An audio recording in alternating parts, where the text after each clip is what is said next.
الحمد للہ رب العالمین والصلاة والسلام علی سید الانبیاء والمرسلین اما بعد فاعوذ باللہ من الشیطان الرجیم بسم اللہ الرحمن الرحیم۔ الحمد للہ عز وجل خواتین کی نماز کے طریقے سے متعلق لیکچرز کا سلسلہ جاری ہے اور ہمارا نماز کے فرائض پر کلام چل رہا ہے اور اب تک ہم نے نماز کے 5 فرائض پر کلام کر لیا ہے۔ آج کے لیکچر میں انشاءاللہ عز و جل ہم نماز کے 6 فرض یعنی قاعدہ اخیرہ پر کلام سماعت کریں گے۔ سب سے پہلے قاعدہ اخیرہ کی وضاحت اور اس کا مفہوم سمجھ لیں۔ قاعدہ یہ عربک کا لفظ ہے اور اس کا معنی ہے بیٹھنا، اور اخیرہ کہتے ہیں آخری کو۔ تو اس کی تعریف کچھ اس طرح ہوئی کہ نماز کی آخری رکعت میں جو بیٹھا جاتا ہے اس کو قاعدہ اخیرہ کہتے ہیں، اور اس کی مقدار شریعت نے رکھی ہے تشہد۔ تشہد کا مطلب ہے التحیات جو ہم نے پڑھتے ہیں نماز کے اندر، تو یہ پوری التحیات جتنی دیر میں پڑھی جاتی ہے اتنی دیر نماز کی آخری رکعت میں بیٹھنا یہ فرض ہے۔ تو گویا قاعدہ اخیرہ یہ نماز کا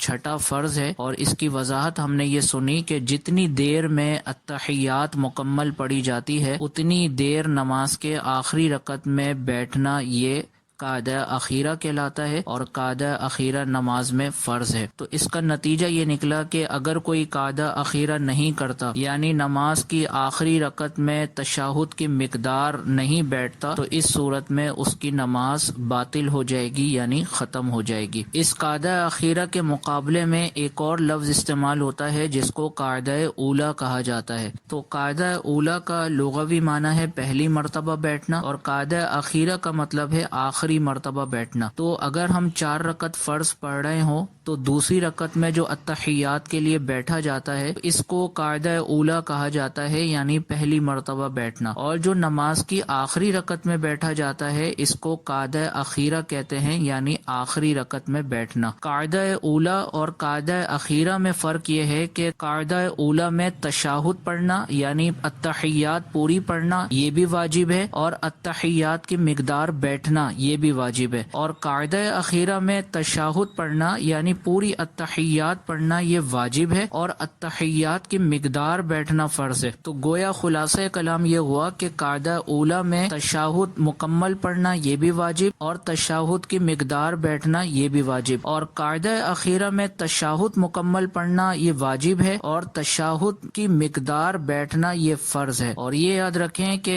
واجب کا ازالہ سجدہ سہو سے ہو سکتا ہے، لیکن اگر فرض ادا نہ کیا ہو تو پھر اس کا ازالہ سجدہ سہو سے نہیں ہو سکتا۔ لہٰذا اگر کوئی بہن 4 رکعت فرض نماز پڑھ رہی تھی اور دوسری رکعت میں بیٹھنے کے بجائے تیسری کے لیے کھڑے ہونے لگی، تو اب یہ دیکھا جائے گا کہ وہ بیٹھنے کے زیادہ قریب تھیں یا کھڑے ہونے کے زیادہ قریب تھیں۔ اگر بیٹھنے کے زیادہ قریب تھیں تو وہ فوراً بیٹھ جائیں، تو اس صورت میں ان پر سجدہ سہو لازم نہیں ہوگا اور التحیات مکمل کر کے پھر تیسری کے لیے کھڑی ہوں۔ اور دوسری صورت یہ ہے کہ اگر کوئی بہن دوسری رکعت میں بیٹھنے کے بجائے بھولے سے کھڑی ہونے لگی اور وہ کھڑے ہونے کے زیادہ قریب ہو گئی، تو اب حکم یہ ہے کہ اب وہ سیدھی کھڑی ہو جائیں، اب واپس وہ بیٹھے نہیں، کیونکہ دوسری رکعت میں بیٹھنا یہ واجب ہے۔ اب اگر ان کا یہ واجب رہ بھی جاتا ہے تو یہ آخری رکعت میں سجدہ سہو سے اس کا ازالہ کر سکتی ہیں۔ تو خلاصہ یہ ہوا کہ قاعدہ اولیٰ یعنی جب 4 رکعت فرض نماز پڑھی جاتی ہے تو دوسری رکعت میں بیٹھنا یہ قاعدہ اولیٰ کہلاتا ہے، اور اس میں تشہد پڑھنا اور تشہد کی مقدار بیٹھنا یہ دونوں واجب ہیں۔ لہٰذا اگر کوئی بہن 4 رکعت فرض نماز پڑھ رہی تھی اور دوسری رکعت میں بیٹھنے کے بجائے غلطی سے کھڑے ہونے لگی، تو اس صورت میں یہ دیکھا جائے گا کہ اگر وہ بہن بیٹھنے کے زیادہ قریب تھیں تو وہ بیٹھ جائیں گی اور تشہد پڑھ کر پھر تیسری کے لیے کھڑی ہوں گی، اور اس صورت میں ان پر سجدہ سہو لازم نہیں ہوگا۔ اور دوسری صورت یہ ہے کہ وہ بہن غلطی سے کھڑے ہونے لگیں اور بالکل مکمل کھڑی ہو گئیں یا کھڑے ہونے کے بالکل قریب ہو گئیں، تو اب ان کے لیے حکم شرع یہ ہے کہ اب وہ دوسری رکعت میں بیٹھے نہیں بلکہ اب وہ تیسری رکعت بھی مکمل کریں اور چوتھی رکعت بھی مکمل کر کے آخر میں سجدہ سہو کر لیں، کیونکہ دوسری رکعت میں تشہد پڑھنا اور تشہد کی مقدار بیٹھنا یہ دونوں واجب تھا، اور واجب اگر ترک ہو جائے تو آخری رکعت میں سجدہ سہو سے اس کا ازالہ ہو جاتا ہے۔ لہٰذا اگر دوسری رکعت میں وہ بیٹھنا بھول گئیں اور تیسری کے لیے کھڑے ہو گئیں تو اب آخر میں وہ سجدہ سہو کر لیں تو انشاءاللہ ان کی نماز ہو جائے گی۔ جبکہ قاعدہ اخیرہ کے حوالے سے مسئلہ یہ ہے کہ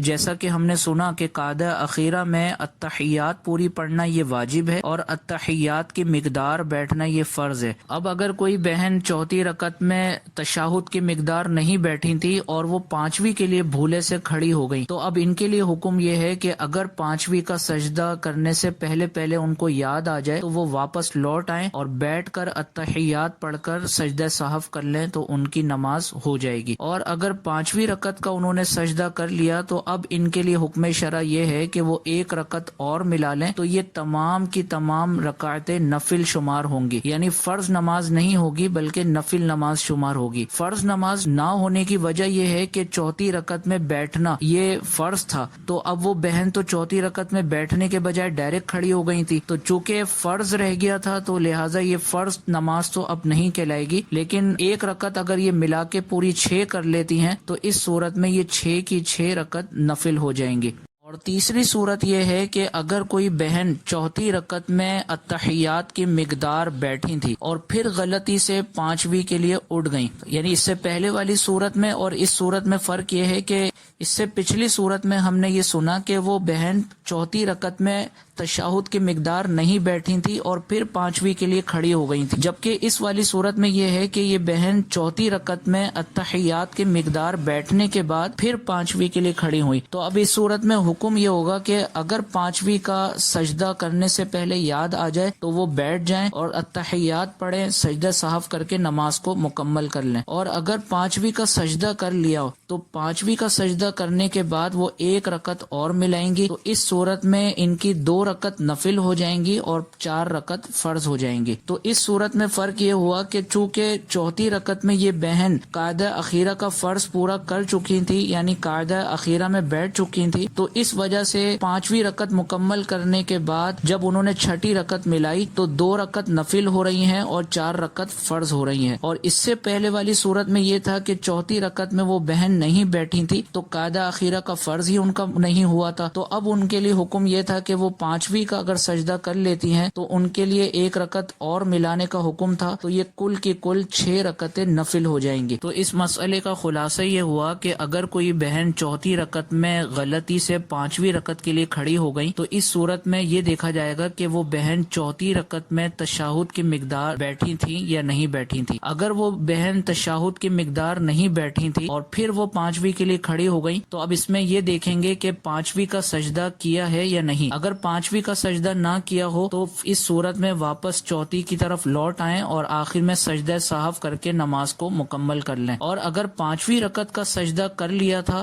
تو اس صورت میں حکم یہ ہوگا کہ 1 رکعت اور ملا لیں۔ اس صورت میں یہ 6 کی 6 رکعت نفل شمار ہوں گی، فرض نہیں ہوں گی۔ اور دوسری صورت ہم نے یہ پڑھا کہ چوتھی رکعت میں بہن تشہد کی مقدار بیٹھی تھی اور پھر پانچویں کے لیے کھڑی ہوئی، تو اس میں یہ دیکھا جائے گا کہ پانچویں کا سجدہ کیا ہے یا نہیں۔ اگر پانچویں کا سجدہ کرنے سے پہلے یاد آ گیا تو وہ واپس لوٹ آئیں اور سجدہ سہو کر کے نماز کو مکمل کریں، اور اگر پانچویں کا بھی سجدہ کر لیا تو اس صورت میں حکم شرع یہ ہے کہ 1 رکعت اور ملا لیں، تو اس صورت میں 4 فرض ہو جائیں گی اور 2 نفل ہو جائیں گی۔ تو امید ہے کہ قاعدہ اخیرہ سے متعلق ضروری مسائل آپ تمام بہنوں کو سمجھ میں آ گئے ہوں گے۔ اللہ عز و جل کی بارگاہ میں دعا ہے کہ اللہ عز و جل مسائل شرعیہ کو اچھی طریقے سے سمجھنے کی توفیق عطا فرمائے اور ان مسائل کو سمجھ کر دیگر بہنوں تک پہنچانے کی توفیق عطا فرمائے، آمین بجاہ النبی الامین صلی اللہ تعالی علیہ وسلم۔